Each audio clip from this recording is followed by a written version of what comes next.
औज़ुबिल्लाहि मिनश्शैतानिर्रजीम बिस्मिल्लाहिर्रहमानिर्रहीम। अस्सलामु अलैकुम प्यारे बहन भाइयों, परेशानी के वक्त ये दुआएं पढ़ें।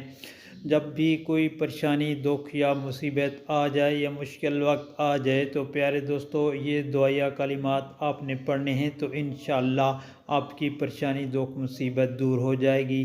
बिस्मिल्लाहिर्रहमानिर्रहीम। सल्लल्लाहु अला मुहम्मद, ये 100 मरतबा। या अरहमर राहिमीन 100 मरतबा। अस्तगफिरुल्लाह 100 मरतबा। इन्ना लिल्लाहि व इन्ना इलैहि राजिऊन 7 मरतबा। या हय्यु या क़य्यूम बिरहमतिका अस्तगीस 3 मरतबा। इन्नका समीउद्दुआ 11 मरतबा। इन्नका अंतस समीउल अलीम 7 मरतबा। हस्बी अल्लाह 100 मरतबा। अल्लाह पाक से दुआ है इन दुआया कलिमात को पढ़ने की तौफीक अता फरमाए। प्यारे दोस्तों, जब परेशानी हो तो इनको पढ़ें और आगे दोस्तों, घर वालों और अज़ीज़ व अक़ारिब के साथ लाजमी शेयर करें।